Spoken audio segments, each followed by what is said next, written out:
आपकी ये थी ना शिकायत की सर, मैं कहता था कि बच्चे क्यों नहीं आ रहे, क्यों नहीं ला रहे आप, तो आप कहते थे सर टाइमिंग की प्रॉब्लम है। तो कल 11 बजे आ रहे हैं हम, फिर देखते हैं आप कितने लोगों को लेके आती हो, है ना। तो कल 11 बजे आपके जितने भी सर्कल में लोग हैं उनको सबको लेके आना है। कल 11 बजे अपनी क्लास रहेगी, ओके। तुम भी 11 बजे आ जाओगी। चलिए, आप लोगों को दिक्कत है ही नहीं, है ना। सोहेल आप कहाँ से आते हो? ओनली साइकोलॉजी पढ़ते हो?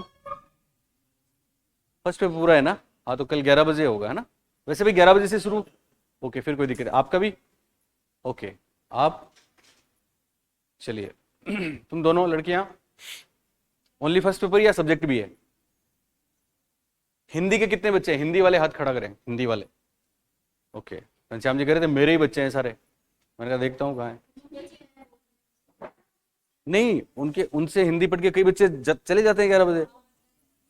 हाँ, तो वो बेवकूफ बच्चे हैं। मैथ्स वाले हाथ खड़ा करें, मैथ्स वाले। मैथ्स मैथ्स मैथ्स, केवल 3। आप कौन हो रिचा, क्या सब्जेक्ट है? कॉमर्स, अरे वाह, चलो ओके। तो बाकी सब लोग फर्स्ट पेपर पढ़ने वाले हैं, है ना। ओके ओके, चलिए तो हम बात कर रहे थे मोरल डेवलपमेंट। पहला प्रश्न ध्यान रखना, मोरल डेवलपमेंट को हिंदी में बोलते हैं, क्या बोलते हैं? नैतिक विकास। और नैतिक विकास का पहला सिद्धांत किसने दिया, तो किसका नाम लेंगे? जीन पियाजे का।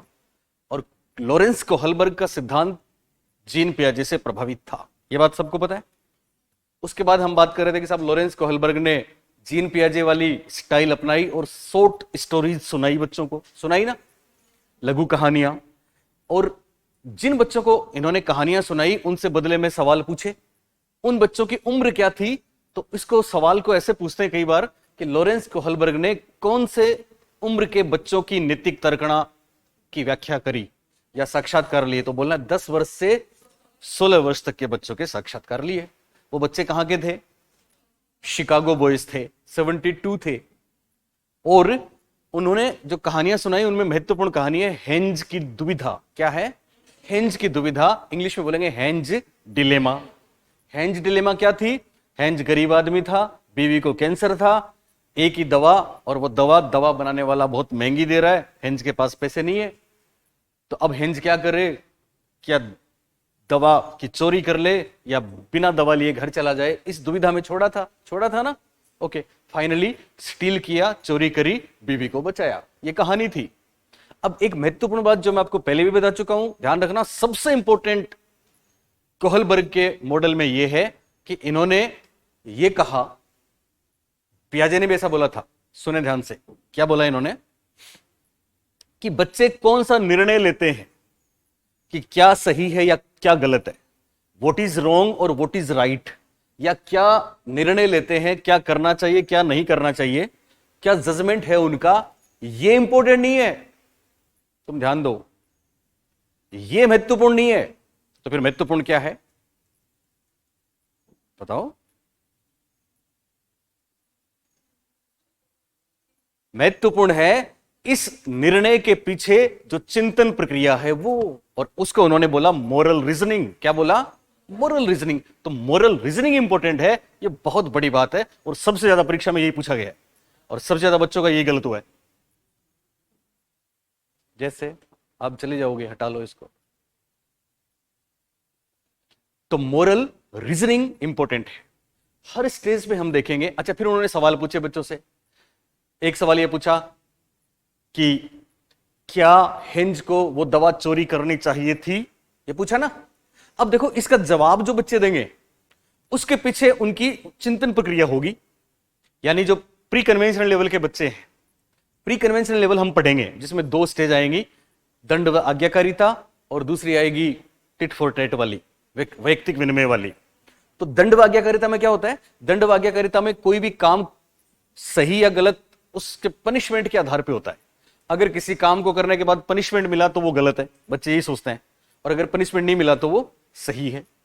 फिर दूसरी जो स्टेज आएगी उसमें पुरस्कार है। अगर किसी काम के बदले पुरस्कार मिला, इंटरेस्ट हुआ, कोई इंटरेस्ट उनका हुआ, तो वो अच्छा है, नहीं तो वो खराब है। तो एक बढ़िया सा एग्जांपल सुने जो कोहलबर्ग ने बच्चों के साथ डिस्कस किया था कि ये जो सेकंड वाले बच्चे हैं, दूसरी स्टेज वाले बच्चे, उनको पूछा कि क्या कोहलबर्ग को वो दवा चोरी कर लेनी चाहिए थी। सुन रहे हो, ये बात सही की गलत? तो आधे बच्चों ने तो ये सोचा कि अगर वो दवा की चोरी करता है तो केमिस्ट उसको पकड़ लेगा और उसको पीटेगा या उसको पुलिस के हवाले कर देगा। तो उन बच्चों ने क्या बोला कि चोरी करनी चाहिए कि नहीं?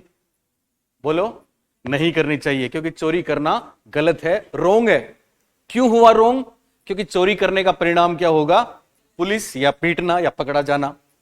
और दूसरे वही बच्चे, वही लेवल के बच्चे, आधे बच्चों ने ऐसा सोचा कि अगर वो चोरी कर लेगा तो चोरी करके अपनी बीवी को बचा लेगा। तो उन्होंने बाकायदा बोला बीवी उनको लॉन्ग किस देगी, हग करेगी, मतलब बीवी अपने पति को बहुत प्यार करेगी। तो यहां चोरी करने का रिजल्ट, कॉन्सिक्वेंसेज और परिणाम क्या हुआ?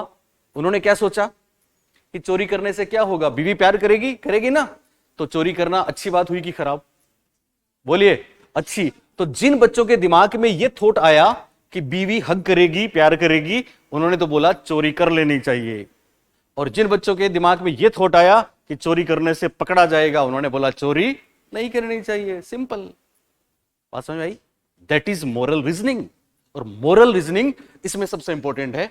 हर एक एज में ये होता है, हर स्टेज में। Next, good boy good girl, good boy nice girl, good boy good girl. क्या होता है कि कुछ बच्चों ने ऐसा सोचा कि मतलब ये यहां पे सोशल अप्रूवल आ जाएगा, यहां पे दूसरे लोग क्या कहेंगे, दूसरे लोगों के आधार पर नैतिकता तय होती है। बताऊंगा अभी मैं आपको। तो जिन बच्चों ने ये सोचा, तीसरी स्टेज आ गई है कि साहब गुड बॉय कभी चोरी नहीं करता, है ना, नाइस गर्ल कभी झूठ नहीं बोलती, ऐसा। तो गुड बॉय वो होते हैं जो चोरी नहीं करते। ऐसा जिन्होंने सोचा, उन्होंने कहा चोरी नहीं करनी चाहिए, चोरी करना गलत है। लेकिन कुछ ऐसे भी बच्चे थे जिन्होंने ये सोचा कि गुड बॉय कभी अपनी बीवी को मरने नहीं देता। और ऐसा जिन्होंने सोचा, उन्होंने चोरी करने को सही माना कि गलत? सही माना। इसका मतलब सारा खेल तो मोरल रीजनिंग का है। बात समझ आ रही है आपको? इसलिए मोरल रीजनिंग पे अब तक परीक्षाओं में सबसे ज्यादा सवाल आया है। और खुशी की बात आपके लिए और दुख की बात उनके लिए जो हमारे सामने नहीं बैठे हैं, सबने गलत किया। पता ही नहीं है मोरल रीजनिंग क्या होता है। केवल नैतिक दुविधा सुन लिया, और उनको पढ़ाने वाली फैकल्टी भी नैतिक दुविधा करा रही है, वो भी नैतिक दुविधा कर रहे हैं और परीक्षा में फेल हो रहे हैं, और फिर ढूंढते ढूंढते अगले साल आ रहे हैं। बात समझ में आ रही है? ओके। अब कुल मिला के हमने आपसे एक बात करी थी कि कोहलबर्ग नैतिक विकास के 3 लेवल बताएंगे। कितने लेवल?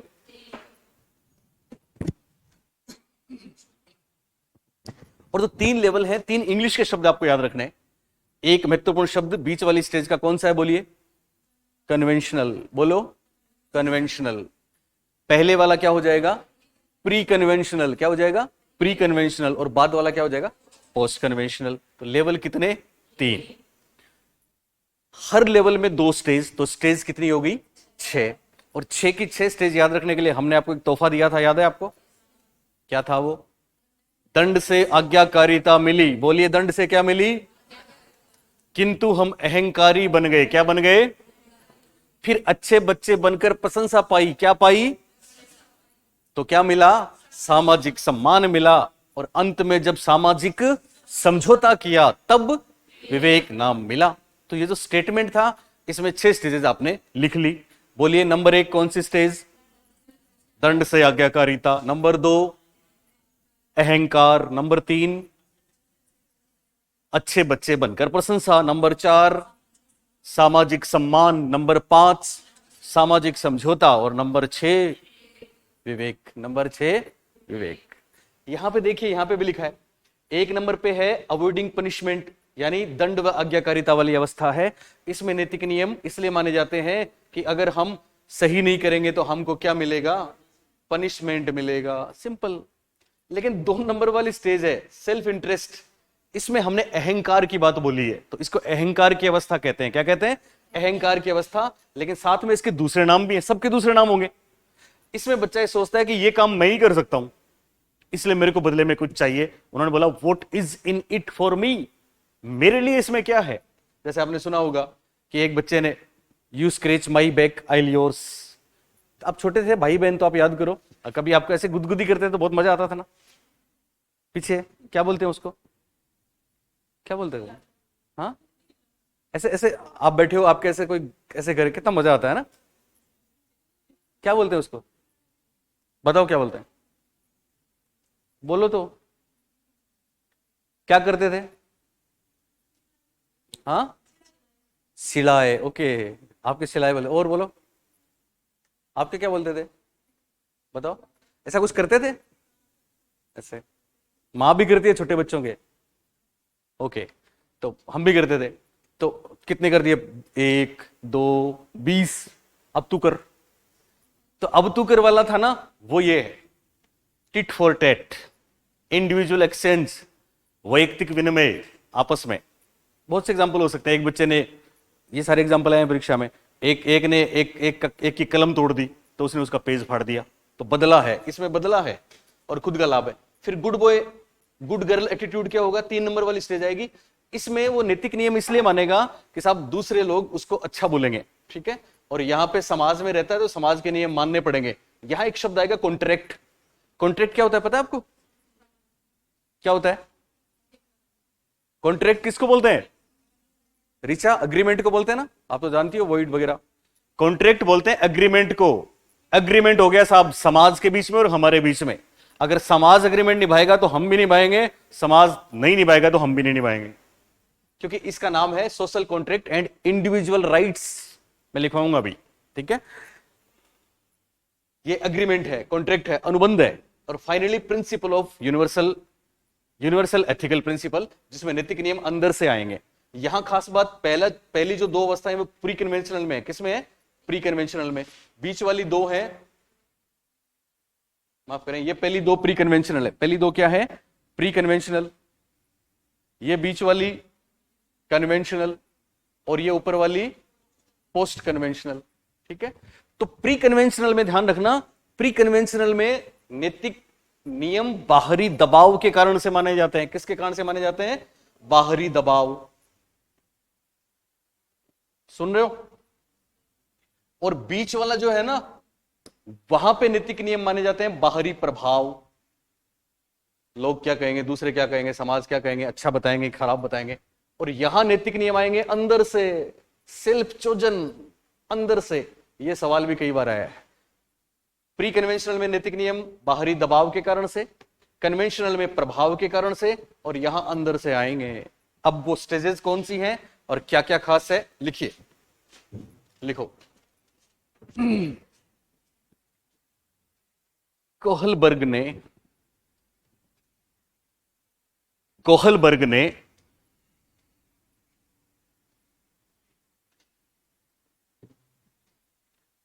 नैतिक विकास के कोहलबर्ग ने नैतिक विकास के, ध्यान रखना, 3 स्तर। परीक्षा में कई बार शब्द बदल जाते हैं, कई बार चरण आ जाता है, ठीक है, कई बार स्तर आ जाता है, कई बार अवस्था को स्तर भी कह देते हैं, इसलिए आपको ध्यान रखना है इंग्लिश में। नैतिक विकास के 3 स्तर, लेवल्स, एवं 6 अवस्थाएं, एवं 6 अवस्थाएं। कोहलबर्ग ने नैतिक विकास के 3 स्तर या लेवल्स, हाँ सॉरी, हाँ लेवल्स लेवल्स लेवल्स लेवल्स, एवं 6 अवस्थाएं, स्टेजेस बताई।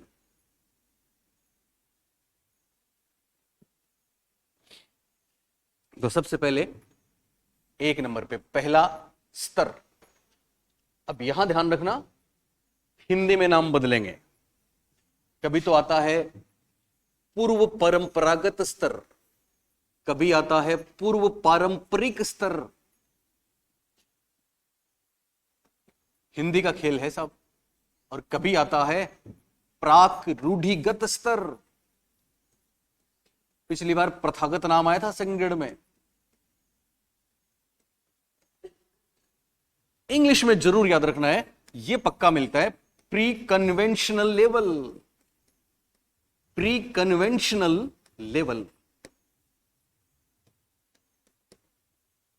और ये रहेगा अप टू 9/10, 9-10 वर्ष तक। अप टू लिख दिया या तक लिख दो, एक ही बात है। तो ये रहेगा 9-10 वर्ष तक। आप बोलेंगे साहब 10 से 16 वर्ष की तो नैतिक तर्कणा की बात करी थी, तो यहां नैतिक तर्कणा आती नहीं है। तो अप टू 9/10 वर्ष।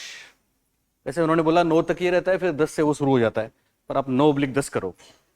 तो पूर्व पारंपरिक स्तर, प्राक रूढ़िगत स्तर, कन्वेंशनल लेवल, अप टू 9 या 10 वर्ष, यहां तक कोई दिक्कत नहीं है। अब इसमें स्टेज कितनी आ जाएंगी? 2। कितनी आ जाएंगी? 2। कौन कौन सी आएंगी? एक नंबर लिखिए, स्टेज 1, अवस्था 1, और वो है दंड व आज्ञाकारिता। दंड व आज्ञाकारिता। एक शब्द आएगा यहां पे, उन्मुखता। अगर आप उन्मुखता याद नहीं रहता तो चिंता की बात नहीं है, दंड व आज्ञाकारिता की अवस्था भी लिख सकते हो, क्योंकि आपको लिखना तो पड़ेगा नहीं वहां पे तो रिकॉल करना पड़ेगा, रिकॉग्नाइज करना पड़ेगा, जो लिखा है उसको पहचानना पड़ेगा। दंड व आज्ञाकारिता, उन्मुखता। लेकिन इंग्लिश में जरूर ध्यान रखना, दंड को बोलेंगे पनिशमेंट एंड ओबीडियंस ओरिएंटेशन। ये पहली स्टेज है, दंड व आज्ञाकारिता, उन्मुखता, पनिशमेंट एंड ओबीडियंस ओरिएंटेशन।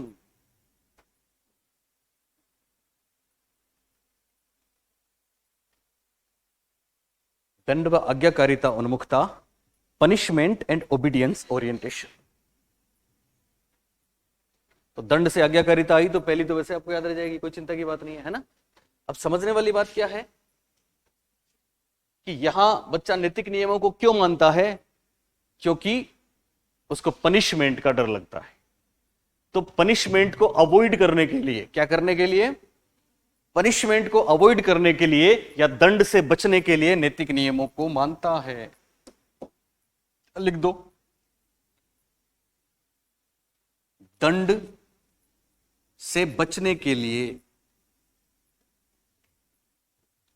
दंड से बचने के लिए नैतिक नियमों का पालन।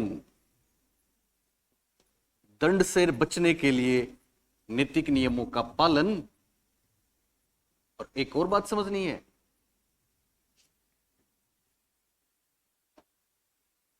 जिन कार्यों का परिणाम, जिन कार्यों का परिणाम यानी वो जो काम करता है उसके बदले में जब पूरे हो जाए तो क्या मिलता है? जिन कार्यों का परिणाम दंड हो वे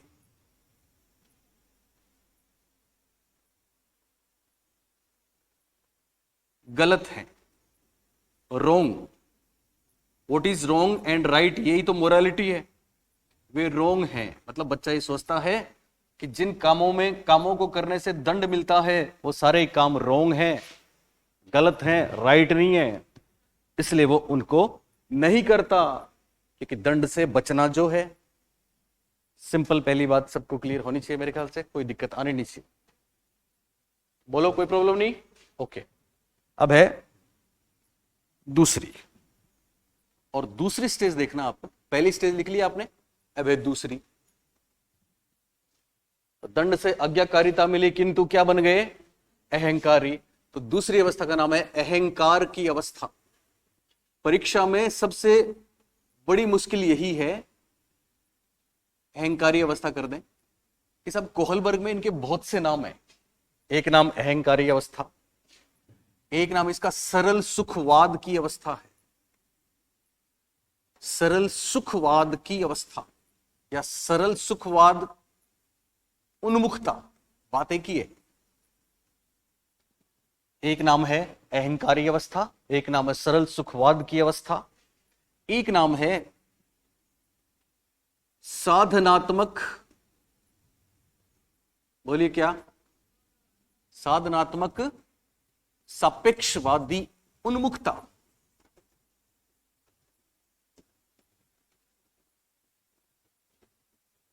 और एक नाम है वैयक्तिक विनिमय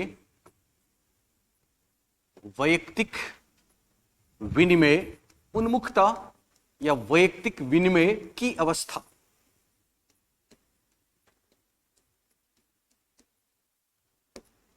इंग्लिश में ध्यान रखना है, इंग्लिश में एक शब्द आता है हेडोनिज्म। सुख को बोलते हैं हेडोनिज्म। इड वालों में हेडोनिज्म होता है, यही अहंकार है, यही सुख है, यही इंटरेस्ट है। तो एक शब्द आता है नैव, कभी आपने सुना हो, है ना? छोटे बच्चों की जो कॉन्सेप्ट होते हैं वो नैव होते हैं, भोली अवधारणाएं जैसे सुना हो। तो नैव हेडोनिस्टिक ओरिएंटेशन,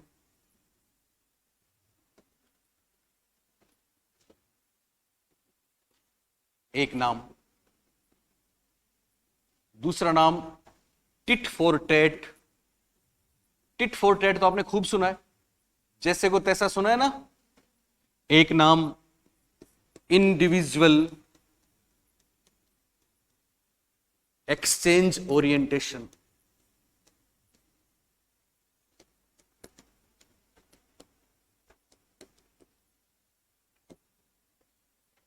ये इंग्लिश वाले नाम है। Naive hedonistic orientation, tit for tat, stage individual exchange orientation, या ओरिएंटेशन की जगह स्टेज लिख दो तो चलेगा। अगर स्टेज भी नहीं लिखो, ओरिएंटेशन भी नहीं लिखो तो भी कोई दिक्कत नहीं है। Naive hedonistic, tit for tat, individual exchange, तो भी काम चल जाएगा।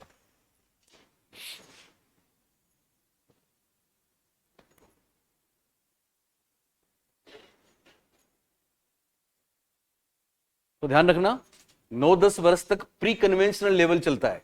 मैंने पहले स्टेज के सामने लिखाया था या कन्वेंशनल लेवल के सामने लिखाया था?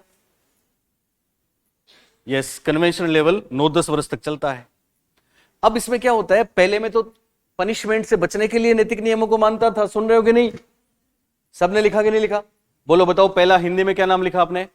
अहंकारी अवस्था। दूसरा नाम सरल सुखवाद की अवस्था। तीसरा नाम साधनात्मक सापेक्षवादी उन्मुखता। चौथा नाम वैयक्तिक विनिमय अवस्था उन्मुखता। इंग्लिश में पहला नैव हेडोनिस्टिक ओरिएंटेशन, बोलिए नैव हेडोनिस्टिक ओरिएंटेशन। दूसरा टिट फॉर टैट। तीसरा इंडिविजुअल एक्सचेंज ओरिएंटेशन। कोई चिंता की बात नहीं है ज्यादा, ओके।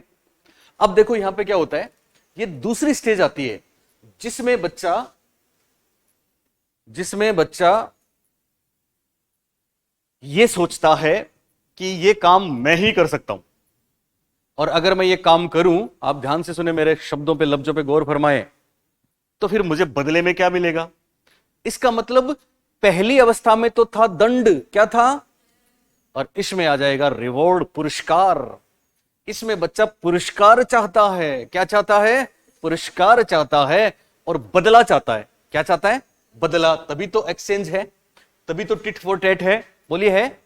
जैसे कोई भी एग्जांपल लें आप याद करें, जब आप छोटे थे तो किसने आपको कहा कि रोज स्कूल जाना है, तो बदले में आपने रोज एक चॉकलेट मांगी, बदले में रोज आपने एक कॉइन मांगा, 1 रुपया 1 कॉइन चाहिए, है ना। मैं एग्जांपल लेता हूं, नई नई दुल्हन ससुराल जाती है। वैसे ये सारे एग्जांपल तो बाद में आएंगे, अभी एग्जांपल शुरू नहीं हुए आपके साइकोलॉजी में। तो दुल्हन ससुराल जाती है ना, नई दुल्हन, तो वो बहुत पढ़ी लिखी है ना, हमारी स्टूडेंट है। हमारी स्टूडेंट इसलिए बोल रहा हूँ कि साइकोलॉजी का नॉलेज है उसको। अब ससुराल में क्या होता है पता है आपको? वहां तो चीजें बदल जाती हैं एकदम। वहां तो परंपराएं कुछ अलग, सुबह सुबह उठो, सारे काम करो, है ना, सबको बेड टी दो, फिर नहाओ, फिर उससे पहले पोछा वोछा करो, नहाओ, फिर पूजा करो, है ना, फिर सबको खाना खिलाओ, फिर लास्ट में नंबर आता है कि नहीं था? तो वो परेशान तो हो ही जाती है, लेकिन चूंकि वो साइकोलॉजी की ज्ञाता है, इसलिए वो सेट करती है उसको, भतीजे को, उसको बोलती है तू मेरे को कुरकुरे ला दे। अब वो उससे कुरकुरे मंगवाती है, तो वो भी कम नहीं है, वो इस स्टेज में है, what is in it for me, मैं ला तो दूंगा लेकिन मुझे क्या मिलेगा, है ना। तो बदले में उसको भी कुछ मिलेगा, उसको भी कुछ चाहिए ना, तो बदले में उसको कुछ देते हैं। ये वो वाली स्टेज है जिसमें बच्चा सोचता है कि ये काम मैं ही कर सकता हूं, इसलिए बदले में उसको चाहिए। इसलिए इसको सेल्फ इंटरेस्ट बोला। क्या बोला? Self interest. तो 2 बातें याद रखना, एक तो इसमें रिवार्ड चाहता है बच्चा, और दूसरा क्या चाहता है? सेल्फ इंटरेस्ट और बदला भी चाहता है। परीक्षा में जब अपने यहाँ पे सवाल आया था तो बार बार मैं ऐसा बोलता हूं, बहुत से बेवकूफों ने वो समझ ही नहीं पाया इसको। देखो एक शब्द आएगा यहाँ पे इंडिविजुअल एक्सचेंज, हिंदी में वैयक्तिक विनिमय, और पांचवें स्टेज में एक शब्द आएगा, बोलिए कौन सा? पांचवी स्टेज आएगी social contract and individual rights, वहां पे शब्द आएगा व्यक्तिगत अधिकार। पांचवे में क्या आएगा? और इसमें आया है व्यक्तिगत विनिमय। तो वो अधिकार और विनिमय को समझ नहीं पाए, इसलिए उन्होंने पांचवी स्टेज पूछी वहां पे दूसरी कर दी, और दूसरी पूछी वहां पे पांचवी कर दी, और उनसे पढ़ने वाले सब बच्चे खत्म। पर आपको ध्यान रखना है, ये बात मैंने क्यों बताई? क्योंकि सेम ऐसी बात आएगी पांचवी स्टेज में भी, पर दोनों में अंतर है। ये बात समझ में आई आपको? तो लिखिए इसमें क्या क्या है। इसमें इस अवस्था में बालक पुरस्कार को उन्होंने बोला रिवॉर्ड या फिर इंटरेस्ट के लिए नैतिक नियमों को मानता है, के लिए नैतिक नियमों को मानता है।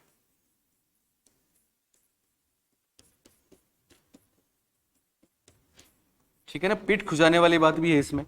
आप मेरे लिए ये करेंगे तो मैं आपके लिए ये करूंगा, बदला है बस, बदला।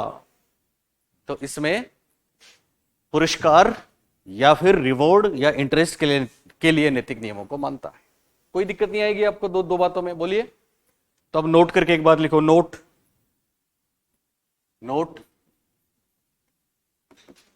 ऐसा लिख लो, प्री कन्वेंशनल। इस अवस्था में बालक पुरस्कार या रिवार्ड या इंटरेस्ट के लिए नैतिक नियमों को मानता है, नैतिक नियमों को मानता है। मतलब आप मेरे लिए ये करो, बदले में मैं आपके लिए करूंगा। बदला चाहिए, एक्सचेंज चाहिए, टिट फॉर टैट चाहिए, सिंपल। इसमें क्या है? लिखा सबने? नेक्स्ट क्या है?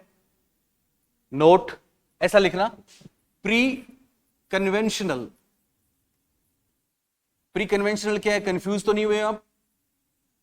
दोनों को मिला के बोलेंगे प्री कन्वेंशनल, ठीक है ना? तो प्री कन्वेंशनल स्तर में बालक, प्री कन्वेंशनल स्तर में बालक बाहरी दबाव के कारण नैतिक नियमों की पालना करता है, नैतिक नियम मानता है। अब यहां पे एक महत्वपूर्ण बात बताता हूं आपको, जो परीक्षा में आती है और आधे बच्चे गलत करते हैं। नैतिक नियम मानता है।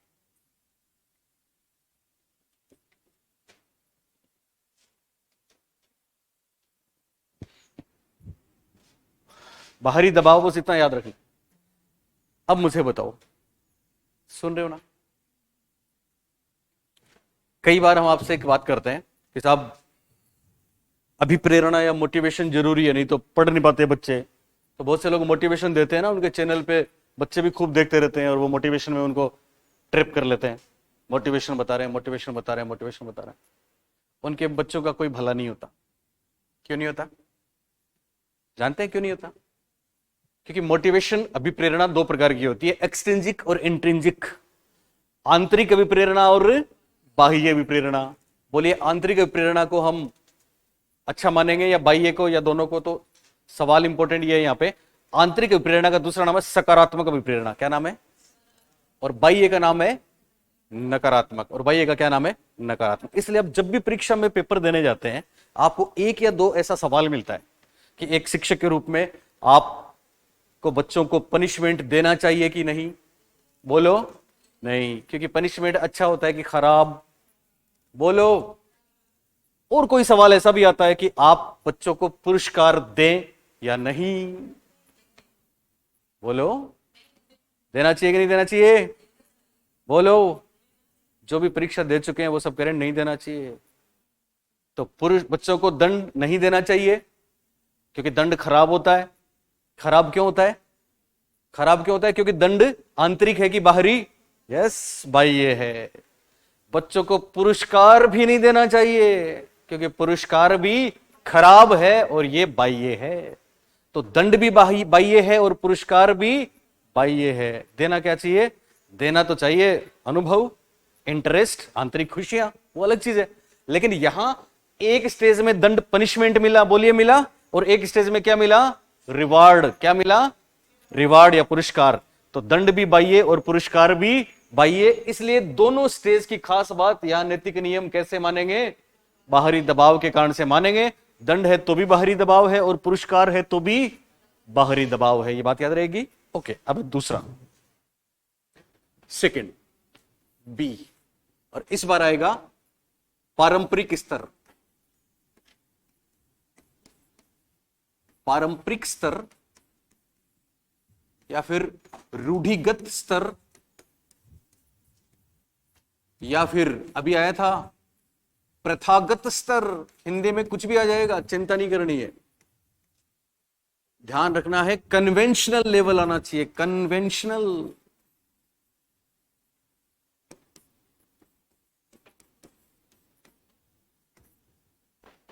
Conventional level.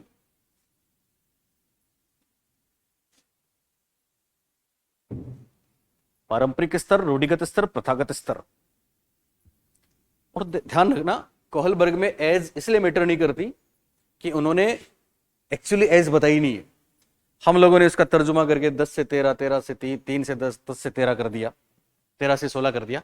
वास्तव में यहां उन्होंने पहले में उन्होंने एज कितनी बताई थी? आपको याद है? 9-10 वर्ष तक। और यहां उन्होंने बोला है अप टू, ऐसा ही लिखना है, अप टू, नहीं, अप टू नहीं, अभी रुको, अप टू नहीं लिखा आपने? ओके, यहां पे लिखना है आपको अर्ली अडोलसेंट एंड एडल्ट, यानी 10 वर्ष के बाद तो किशोरावस्था शुरू हो जाएगी, आरंभिक किशोरावस्था, और बड़े लोगों के लिए है ये कन्वेंशनल लेवल में, आरंभिक किशोरावस्था और बड़े लोगों के लिए नैतिक नियमों की बात है। इसलिए एज, ध्यान रखना, फिक्स एज फैक्टर उन्होंने नहीं बताया। ये लेटेस्ट हमारी रिसर्च है जो ऑथेंटिक है। तो अर्ली अडोलसेंट बच्चे भी आ जाएंगे इसमें, आरंभिक किशोरावस्था, और फिर बड़े एडल्ट प्रौढ़ वयस्क भी आ जाएंगे। तो ये शुरू हो गई अर्ली अडोलसेंस से। अब इसमें क्या क्या होता है? तीसरी और चौथी अवस्थाएं, 2 तो हो गई थी, तो अवस्था 3 लिख दो। अवस्था 3 आप मैडम ऐसा लिख सकते हो, आरंभिक किशोरावस्था एवं प्रौढ़ावस्था। इसमें क्या शामिल है? आरंभिक किशोरावस्था एवं प्रौढ़ावस्था, पहले में 9-10 वर्ष तक। तो अवस्था 3, ओके, अवस्था 3 लिखिए। आपको याद है, दंड से आज्ञाकारिता मिली किंतु क्या बन गए? अहंकारी। फिर क्या किया? अच्छे बच्चे बनकर प्रशंसा पाई। तो अवस्था 3 लिखिए। अच्छा लड़का,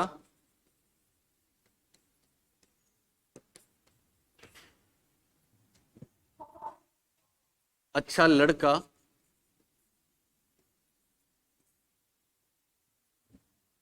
अच्छी लड़की। ये इंग्लिश में बहुत परफेक्ट है, गुड बॉय नाइस गर्ल। अच्छा लड़का, अच्छी लड़की अवस्था, या प्रशंसा की अवस्था,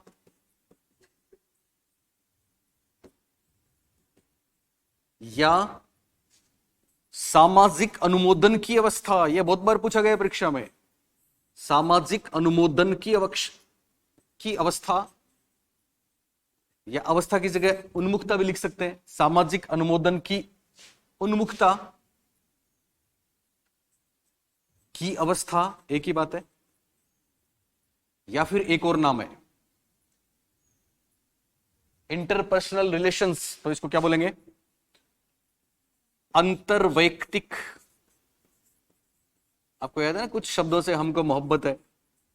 क्योंकि वो आपका कल्याण करते हैं। उनमें से एक है अंतर्वैयक्तिक शब्द।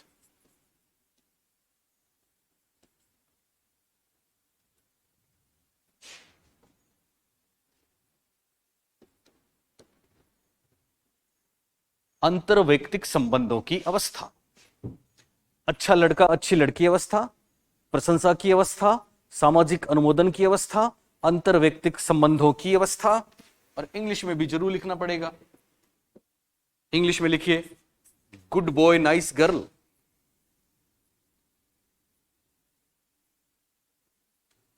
Good boy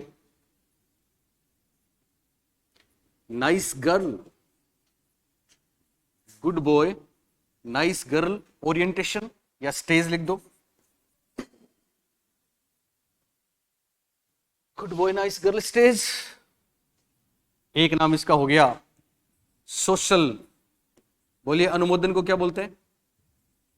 approval.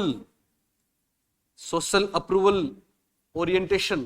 कभी कभी ओरिएंटेशन लिख दिया करो, कभी कभी स्टेज लिख दिया करो।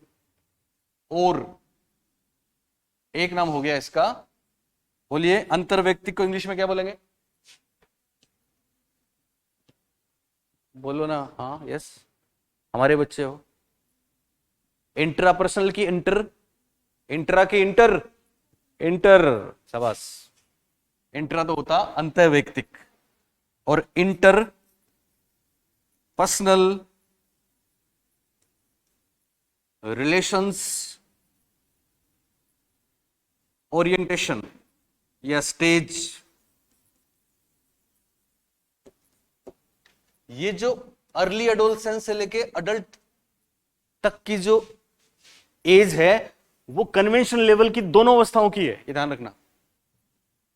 ओके, तो तीसरी अवस्था का नाम, ये सारी बातें परीक्षा में आई हैं, एकदम ऑथेंटिक, एकदम। इसलिए कोई मार्केट की किताब मत पढ़ना, उनको पता ही नहीं है, उनके लेखकों को ये नहीं पता ये क्या होता है सोशल अप्रूवल। तो कोई कुछ भी छाप देगा कहीं से भी उठा के, एकदम कचरा, और उसको मासूम बच्चे पढ़ लेते हैं और जीवन बर्बाद कर लेते हैं, और हम नहीं होने देंगे। कल 11 बजे तो आना ही है किसी भी सूरत में। ओके, हिंदी की फिर साइकोलॉजी की, ये नहीं हो आप, फिर नहीं हो सकता है उसके बाद कुछ इनकी सेमिनार टाइप में कुछ लगा दें, पर कम से कम 3 घंटे साइकोलॉजी चलेगी, है ना। ऐप वाले बच्चों आपको 1 घंटे की मिलेगी, 1 घंटे की कल, 1 घंटे की परसों, 1 घंटे की उसके अगले दिन, क्योंकि हमारे सामने बैठे हैं, इसलिए इनको हम एक साथ देंगे। एकदम नहा धो के आना फ्रेश,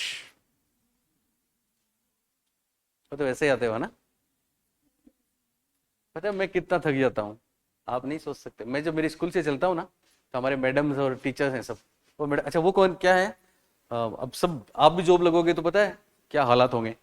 70,000 से तो स्टार्टिंग है, 80,000, कुछ तो ऐसी हैं 1.25 लाख ले रही है। हमारे प्रिंसिपल साहब 1,40,000 लेते हैं। हमारे प्रिंसिपल मेरे चेले हैं, पता है आपको, मेरे स्टूडेंट है। तो हम जब निकलते हैं तो मैं स्कूटी पे आता हूँ। हाँ गवर्नमेंट टीचर हूँ, ये मेरी 13वीं नौकरी है, लेकिन आपको ये बता दूँ 13 जॉब, सारे कंपटीशन में हासिल किए। सबसे पहले मैं टीचर था, अभी मैं टीचर हूँ, बीच में कई जॉब स्विच किए। 5 साल में रहा पुलिस इंस्पेक्टर, और वो भी कहाँ, जयपुर। जब निकलता था ना जिप्सी लेके, शटर गिरा दिया करते थे लोग, देखते थे, और मैं काम भी ऐसे करता था, सबकी हेल्प करता था।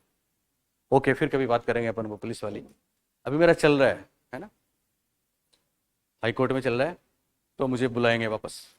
अब कब बुलाएंगे देखते हैं, क्योंकि मेरा पुलिस में रह के भी कोई ऑफेंस नहीं था, कोई ऐसा कोई मतलब वो नहीं था, सिंपल अपसेंट था मैं। अपसेंट काफी दिनों में अपसेंट रहा, महीनों। तो उस बेस पे मेरे को उन्होंने नौकरी से रिमूव किया। मैंने हाई कोर्ट में पिटीशन लगा दी और सुनवाई चल रही है अब।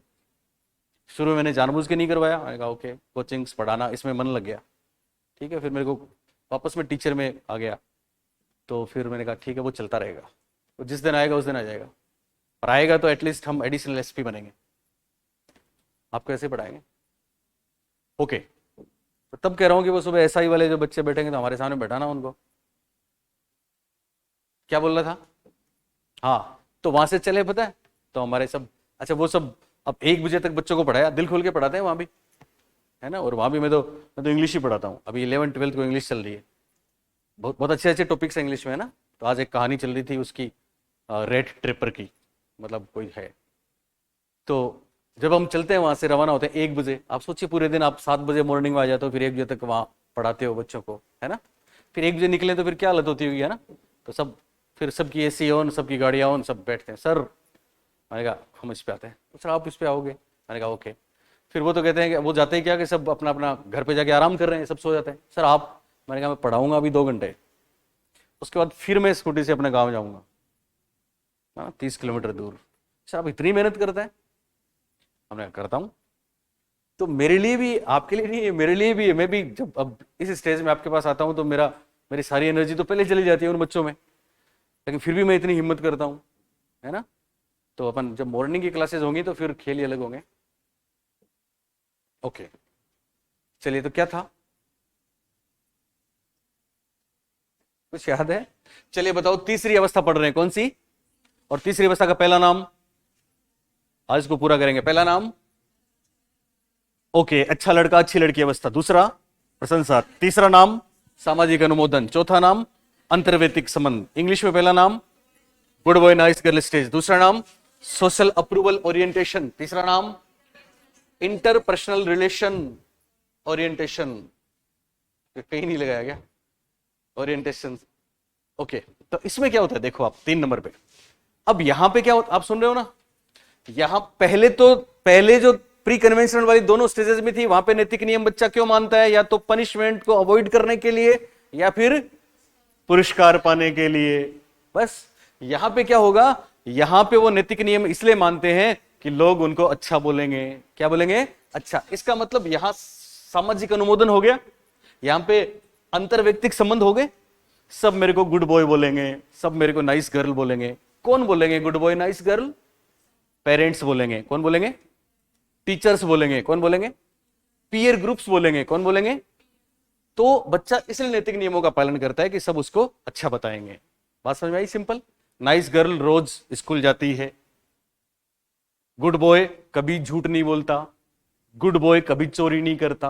ये कुछ एग्जांपल्स हैं, लेकिन उस एग्जांपल की, हेंज वाले एग्जांपल की आप बात कर रहे हैं, तो यहां क्या इंपॉर्टेंट रहता है? हर जगह ही मोरल रीजनिंग। क्या इंपॉर्टेंट रहता है? Moral reasoning. जो बच्चे ये सोच लेंगे कि साहब अच्छे लोग, अच्छे बच्चे चोरी नहीं करते, वो तो बोलेंगे हेंज को चोरी नहीं करनी चाहिए। और जो बच्चे ये सोच लेंगे कि साहब अच्छे बच्चे अपने जीवन साथी को बचाने के लिए कुछ भी कर देते हैं, वो बोलेंगे चोरी करनी चाहिए। Simple, clear, okay. चौथी स्टेज दूसरा स्तर है और उसकी चौथी स्टेज है। मैं आपको बता चुका हूं, पहले स्तर की दोनों स्टेजेस में बाहरी दबाव था, और यहां तीसरी और चौथी दोनों में बाहरी प्रभाव होगा। बाहरी प्रभाव होगा, पर फिर भी बाहरी होगा, अंदर से तो पोस्ट कन्वेंशनल लेवल में बातें आएंगी। तो लिखिए अवस्था 4। अवस्था 4, और अवस्था 4 में ये सामाजिक सम्मान मिला, तो सामाजिक सम्मान की अवस्था।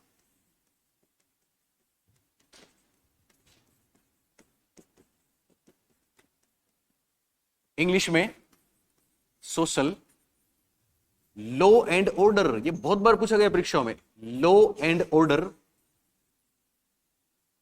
Maintenance orientation.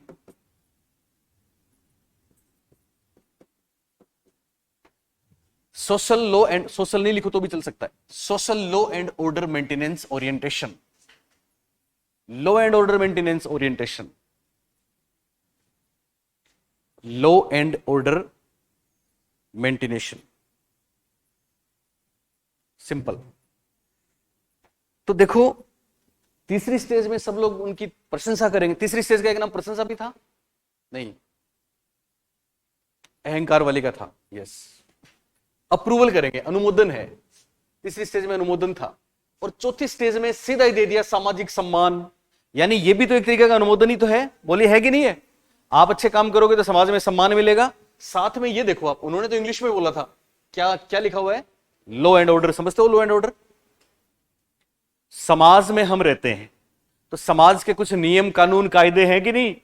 तो हमको उनको मानना है, हमको उनको क्या करना है, मानना है, क्योंकि हम मानेंगे तो समाज हमारी प्रशंसा करेगा। क्या करेगा? समाज हमें सम्मान देगा। क्या देगा?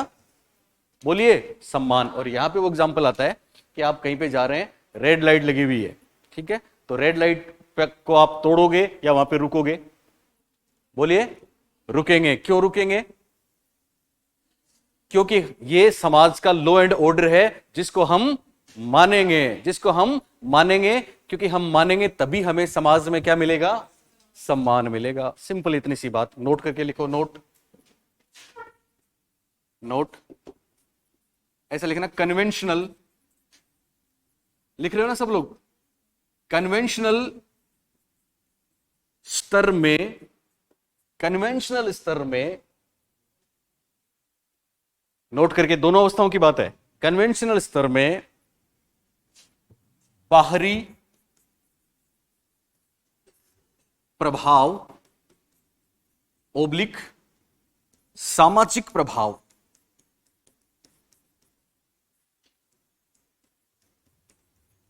के कारण, कन्वेंशनल स्तर में बाहरी प्रभाव या सामाजिक प्रभाव के कारण, बाहरी प्रभाव या सामाजिक प्रभाव के कारण नैतिक नियमों का पालन किया जाता है। बाहरी प्रभाव या सामाजिक प्रभाव के कारण नैतिक नियमों का पालन किया जाता है।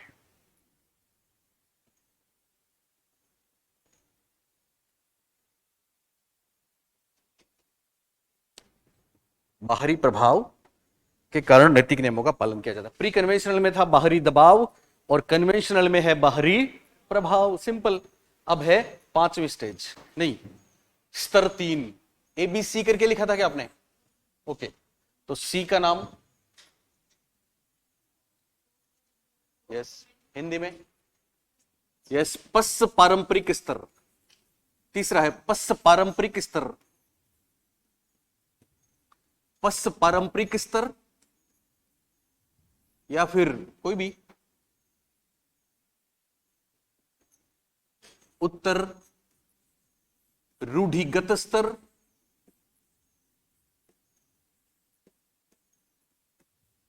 इंग्लिश में पोस्ट कन्वेंशनल लेवल। पोस्ट मतलब बाद वाला, post conventional level, post conventional level ना, ऐसे कैसे? पोस्ट कन्वेंट, देख लो मैं क्या बोल, जाओ।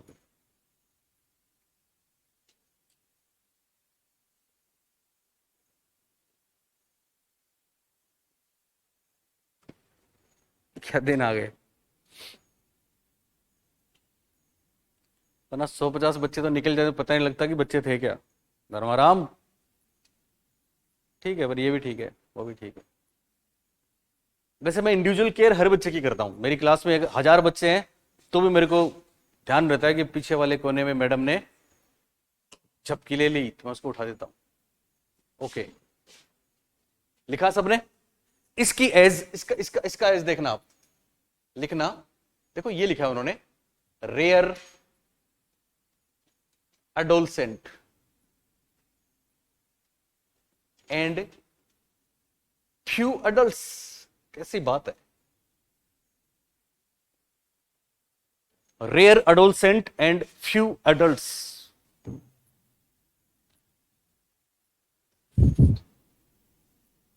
Rare adolescent and few adults.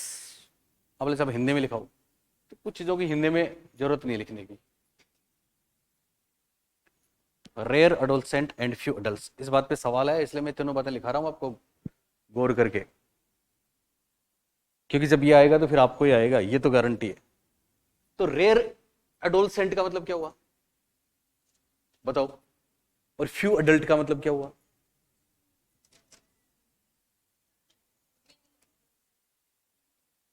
और कोई? ये इसलिए बता रहे हैं कि ये हमारी वहां की स्टूडेंट है, खुद भी पढ़ रही है, अच्छी बात है। स्टूडेंट तो बहुत से हैं पर उनको याद ही नहीं क्या क्या पढ़ाया होगा। ओके, इसका मतलब क्या हुआ कि सभी एडोलसेंट के बच्चे ये इस स्टेज में नहीं आएंगे। जैसे मैंने आपको पियाजे में बताया था, औपचारिक संक्रियात्मक की इंट्रा प्रोपोजिशनल वाली बातें, हाइपोथेटिको डिडक्टिव वाली बातें सब बच्चों में आएंगी क्या? नहीं आएंगी। केवल उनमें आएंगे जिनको हाईली अच्छा एजुकेशन का लेवल मिला है। तो वैसे ही कोहलबर्ग के पे तो ज्यादा मशहूर है ये कि कोहलबर्ग के अनुसार लास्ट लेवल में सभी लोग नहीं पहुंचते, केवल कुछ ही लोग पहुंचते हैं। इसका मतलब सारे एडोलसेंट नहीं है, रेयर एडोलसेंट है, फ्यू अडल्ट है, कुछ बड़े और कोई कोई किशोर, है ना, या कोई कोई बड़े या कुछ किशोर। ऐसा क्लियर है सबको? ओके। पांचवें स्टेज का नाम लिखें, अवस्था 5। अवस्था 5, अवस्था 5 क्या था? दंड से आज्ञाकारिता मिली किंतु, हाँ, बोल दो आप मैडम, बोल दो, कोई दिक्कत नहीं। क्या थी? दंड, यस। किंतु हम अहंकारी बन गए, फिर अच्छे बच्चे बनकर प्रशंसा पाई तो क्या मिला? सामाजिक सम्मान मिला। और अंत में क्या किया? सामाजिक समझौता किया। तो पांचवी है सामाजिक समझौते की अवस्था, सामाजिक समझौता उन्मुखता।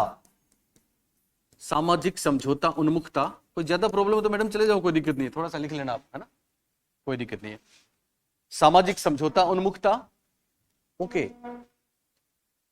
सॉरी, यहां पे ऐसा लिखो आप, उन्मुखता मत लिखो, सामाजिक समझौता एवं, याद है आपको मैंने एक बात कही थी, किसी को याद है? दूसरी स्टेज में क्या थी वो? वहां था वैयक्तिक विनिमय और यहां पे आएगा व्यक्तिगत अधिकार। तो सामाजिक समझौता एवं व्यक्तिगत अधिकार, वैयक्तिक शब्द ज्यादा बेहतर है, वैयक्तिक अधिकार उन्मुखता, वैयक्तिक अधिकार उन्मुखता। इसमें लिखो social contract, contract and individual rights orientation. ये है। इसका एक नाम और भी है जो बहुत ही रेयर है, लीगलिस्टिक ओरिएंटेशन। आप बोलेंगे साहब इतनी अंग्रेजी क्यों लिखा रहे हो? मैं क्या करूं, परीक्षा में आती है। सामाजिक समझौता एवं व्यक्तिक अधिकार उन्मुखता, social contract and individual right orientation, rights orientation, या लीगलिस्टिक, लीगलिस्टिक ओरिएंटेशन। जब परीक्षा नजदीक होगी, आपके पास काफी टाइम बचेगा, अभी 6-7 महीने का टाइम है, तो आपको बहुत मजा आएगा इनको घर पे पढ़ के, क्योंकि तब रेयर प्रश्न आएंगे ना, पुराने प्रीवियस ईयर निकालोगे तो वहां आप उछलोगे ऐसे, यार सर ये नहीं, ये बताया था सर ने, इस पेपर में, ये इस पेपर में, ये इस पेपर में, 4 ऑप्शन देंगे, आराम से कर दोगे आप। एक बार मैं आपको रिवाइज भी कराऊंगा सारी चीजें, चिंता नहीं करें, है ना, तो इसलिए थोड़ा सा अभी ऐसा लग रहा होगा। ओके, तो 5 नंबर पे क्या होगा? देखो, एक शब्द आया है सामाजिक समझौता, क्या आया है इंग्लिश में? Social contract. एक तो मैं आपको बता चुका हूं, एक परीक्षा में आया था ठेका, याद है ना आपको? तो ठेका आए तो भी 5वीं स्टेज। दूसरी बात, इस लेवल पे क्या होता है, इस स्टेज पे क्या होता है, सुन रहे हो ना आप, कि साहब व्यक्ति और समाज के बीच में एक एग्रीमेंट है, क्या है? एक कॉन्ट्रैक्ट है, क्या है? एक अनुबंध है, क्या है? अब समाज ने हमारे साथ अनुबंध किया, हमने समाज के साथ अनुबंध किया है। अगर समाज अनुबंध, अगर समाज हमारी बेहतरी के लिए करता है तो हम भी करेंगे, लेकिन अगर समाज एग्रीमेंट तोड़ देगा तो हम भी तोड़ देंगे, हम भी बाध्य नहीं है। और यहां वो एग्जाम्पल है रेड लाइट वाला, कि जब आप रेड लाइट पे हो, सुन रहे हो ना, तो आपको रेड लाइट पे रुकना चाहिए कि उसको तोड़ना चाहिए? रुकना चाहिए, क्योंकि ये सोशल लॉ एंड ऑर्डर है, क्योंकि ये सामाजिक, इससे पहले वाली स्टेज है। लेकिन अगर एम्बुलेंस जा रही है, किसी की जान पे बनाई, और आप एम्बुलेंस के ड्राइवर हैं, जल्दी से आपको हॉस्पिटल में उस मतलब व्यक्ति को ले जाना है, बीमार को, अब सामने रेड लाइट आ गई साहब 1 मिनट की, तो बोलिए आप रेड लाइट पे रुकोगे या उसको तोड़ दोगे? तोड़ देंगे। क्यों? क्योंकि सामाजिक, हमने समाज के साथ समझौता किया है, समाज हमारी सुरक्षा करेगा। यहां पे क्या हो रहा है? यहां पे सामाजिक समझौता तो ठीक है, समाज के नियम तो ठीक है, पर खुद के अधिकार भी कोई चीज है, और लाइफ का एक राइट है, लाइफ का, जिंदगी बचाने का अधिकार तो हमेशा हमारे साथ रहता है, इसलिए किसी के जीवन बचाने के लिए हम लाइट को तोड़ देंगे, हम ये समझौता तोड़ देंगे। ये 5वीं स्टेज है। बात समझ में आ रही है? 5वीं स्टेज में समझौता है, इसलिए हम नियमों को तोड़ देंगे। पर जरूरी है नियमों को कब तोड़ेंगे? जब किसी के इंडिविजुअल राइट्स की बात आ जाए। किसकी बात आ जाए? इंडिविजुअल राइट्स की बात आ जाए। ये 5वीं स्टेज है। और अब लिखिए 6ठी स्टेज, अंतिम अवस्था 6, यूनिवर्सल एथिकल प्रिंसिपल बोलते हैं इंग्लिश में, हिंदी में उच्चतम विवेक की अवस्था। उच्चतम विवेक की अवस्था, उच्चतम विवेक की अवस्था। इसके बहुत से नाम हो सकते हैं। यूनिवर्सल, सार्वत्रिक सिद्धांतों की अवस्था, नीतिगत, यूनिवर्सल एथिकल प्रिंसिपल, तो सार्वत्रिक नीतिगत सिद्धांत उन्मुखता,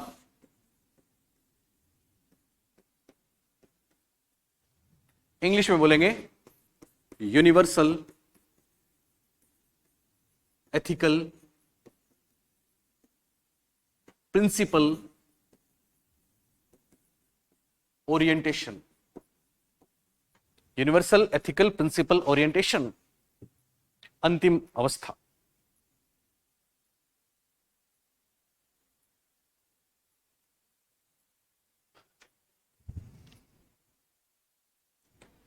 यहां पे नैतिक नियम एब्स्ट्रैक्ट हो जाते हैं, एब्स्ट्रैक्ट।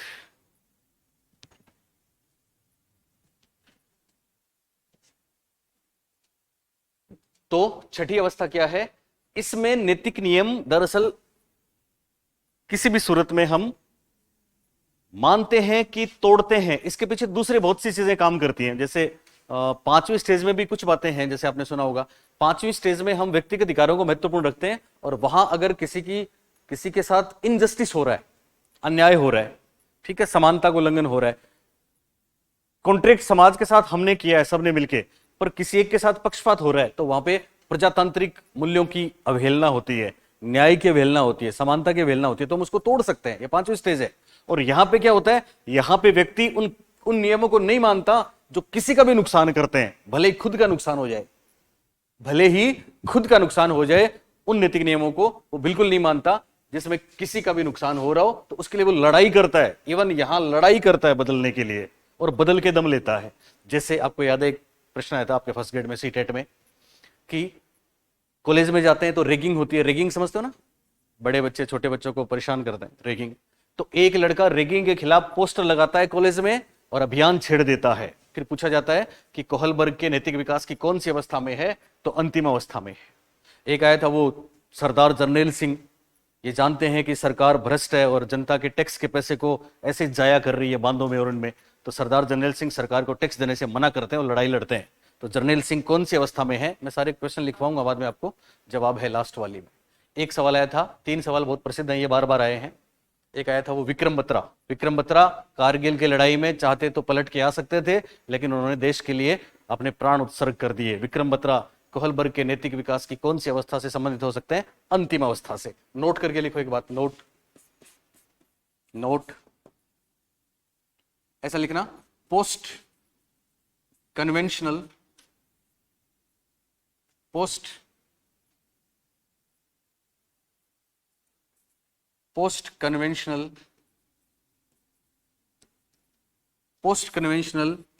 स्तर में नैतिक नियम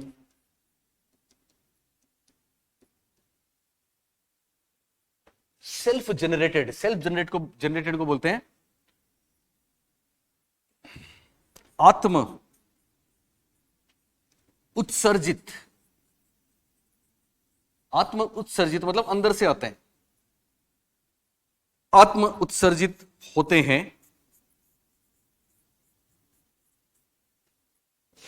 में नैतिक नियम आत्म उत्सर्जित होते हैं तथा यहां आत्मसम्मान आत्मसम्मान, दोनों में देखो, उसमें व्यक्तिगत अधिकार महत्वपूर्ण है, कॉन्ट्रैक्ट तोड़ देंगे, और यहां भी सेल्फ के लिए लड़ेंगे, कोई भी इनजस्टिस नहीं होने देंगे, और आत्मसम्मान का भाव होता है। ये सारे शब्द परीक्षा में आ चुके हैं। पोस्ट कन्वेंशनल स्तर में नैतिक नियम आत्म उत्सर्जित होते हैं, सेल्फ जनरेटेड होते हैं, सेल्फ चूजन होते हैं, सेल्फ चूजन होते हैं, और यहां आत्मसम्मान का भाव होता है। किसका भाव होता है? आत्मसम्मान का भाव होता है। बहुत परेशान हो चुके मेरे बच्चों। आखिरी बात, ये लिख लिया सबने? आखिरी बात, विशेष।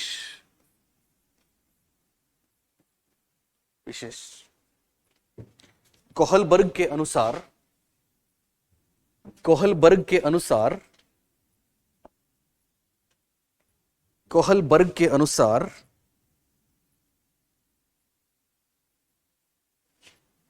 अंतिम स्तर, कोहलबर्ग के अनुसार अंतिम स्तर में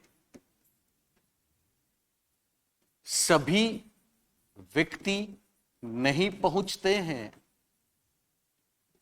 किसी दूसरी जगह उन्होंने बोला है 15% से ज्यादा नहीं पहुंचते, सभी व्यक्ति नहीं पहुंचते हैं।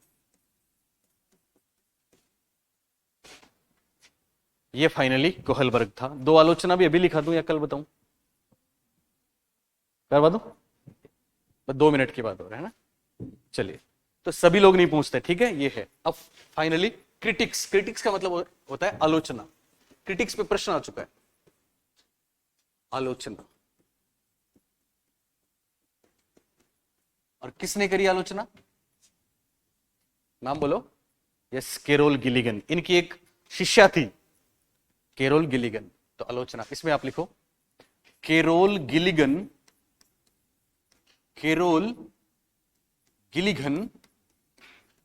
या गिलिगन ने दो आधारों पर, कैरोल गिलिगन ने दो आधारों पर कोहलबर्ग के सिद्धांत की आलोचना की।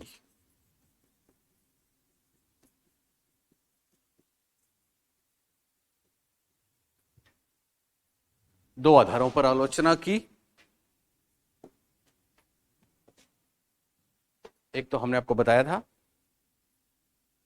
कैरोल गिलिगन ने कोहलबर्ग के सिद्धांत की आलोचना की। कितने आधार हैं? 2। कोहलबर्ग ने क्या किया था? 72 शिकागो बॉयज के इंटरव्यू लिए ना, तो केवल बॉयज के इंटरव्यू लिए, आपने गर्ल्स के इंटरव्यू तो लिए ही नहीं। तो ये खुद एक महिला है, तो उन्होंने कहा कि साहब लड़कों में तो वही है, न्याय, स्वतंत्रता, ऐसी चीजें आती हैं, लड़कियों में केयर वाली फीलिंग होती है। लड़कियां अपनापन, केयर, इवन अफेक्शन, इन चीजों में ज्यादा ध्यान रखती हैं। तो आपने लड़कियों को तो छोड़ ही दिया, तो आप जेंडर बायस हो गए। क्या हो गए? Gender bias. जेंडर बायस का मतलब आपने लड़कों का पक्ष ले लिया, लड़कियों को इग्नोर कर दिया। और दूसरी बात, आपने शिकागो के बच्चों की नैतिकता के बारे में देखा, बाकी दूसरे अफ्रीका में पता नहीं क्या था, ठीक है ना। तो अविकसित देशों में, विकासशील देशों में गए ही नहीं। तो 2 आलोचनाएं होगी। पहली तो होगी, ऐसे लिखना इसको, जेंडर बायस,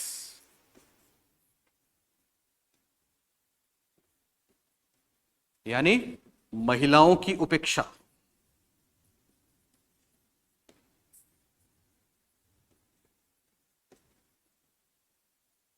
दूसरा कल्चर बायस हो गए। कुछ विकसित देशों की बात करी आपने, बायस का मतलब पक्षपात। तो समाजों की उपेक्षा, समाज, संस्कृति की उपेक्षा।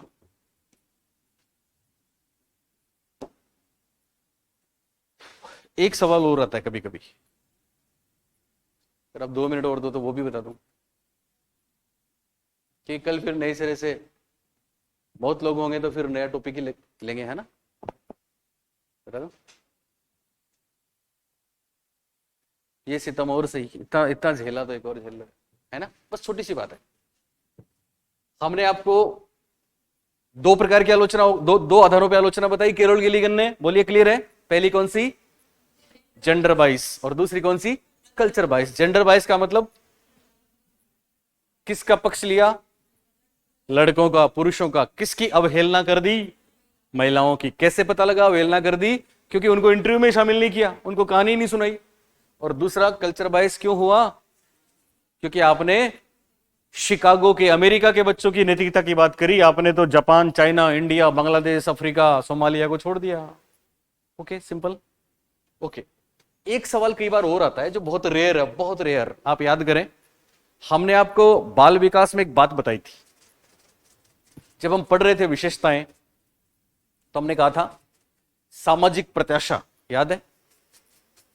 हमने कहा था डेवलपमेंटल टास्क, याद है? विकासात्मक पाठ, याद है? किसने बोला था? विकासात्मक पाठ, डेवलपमेंटल टास्क और सोशल एक्सपेक्टेशंस की अवधारणा किसने बताई? मैंने लिखाया था, देखो जल्दी। शुरू शुरू में विशेषताएं जो थी ना, वंशक्रम, गुणा, वातावरण। यस, कौन थे वो? हेविंग हस्ट थे। कौन थे? हेविंग हस्ट। तो याद रखना, जीन पियाजे ने, मैं क्या बोल रहा हूं सुनना, जीन पियाजे ने नैतिक विकास की कितनी अवस्थाएं बताई? 2, 3 के 4? 4 बताई। एनोमी, एक ट्रांजिशनल, ऑटोनोमस, हिटोनोमस, 4 बताई ना। जीन पियाजे ने नैतिक विकास की कितनी अवस्थाएं बताई? 4। कोहलबर्ग ने 6 और हेविंग हस्ट ने 5। ये सवाल होता है, लिखो। आखिरी बात, इंपोर्टेंट करके लिख दो, चाहे इंपोर्टेंट। ये केवल हमारी, पूरे राजस्थान में केवल हमारी बुक में, केवल हमारी क्लास में जब आया तो कमाल हुआ। इंपोर्टेंट, हेविंग हस्ट, इनका नाम है हेविंग हस्ट। ये डेवलपमेंटल टास्क के लिए प्रसिद्ध है, वो तो मैं आपको करवा ही चुका हूं। हेविंग हस्ट ने नैतिक विकास, इन्होंने भी दिया, पैक इनके दोस्त थे साथ में, पर पैक का नाम लिखने की जरूरत नहीं है। हेविंग हस्ट ने नैतिक विकास की 5 अवस्थाएं बताई।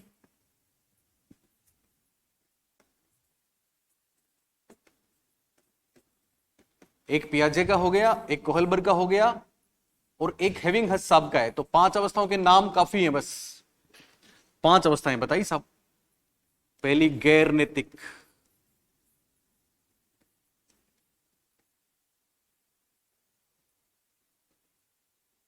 दूसरी,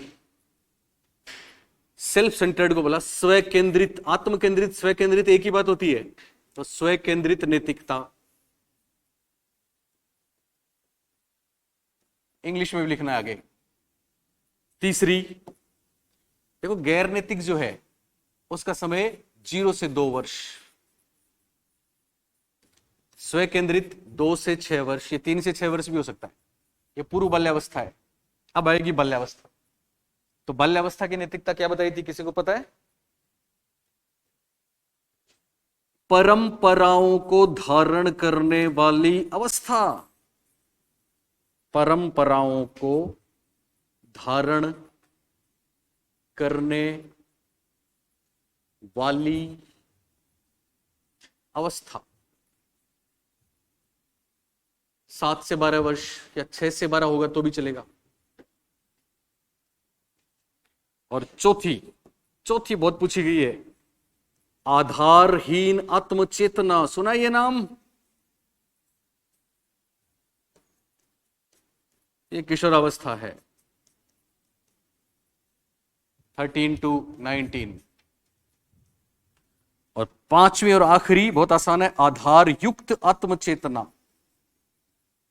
इंग्लिश में लिखवाऊं कि छोड़ूं? ये 20 वर्ष के बाद।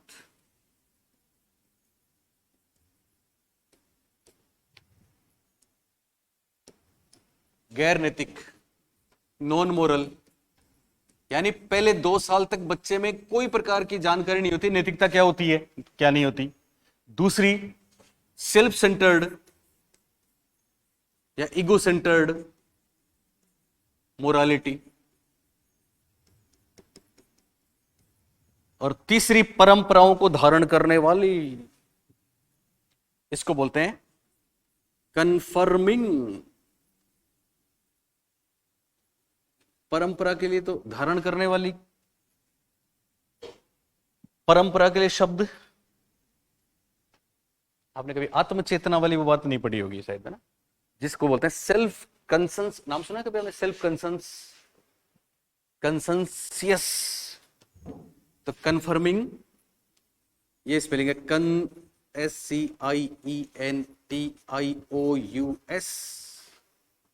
सेल्फ कंसंसियस स्टेज इंग्लिश में बोलते हैं।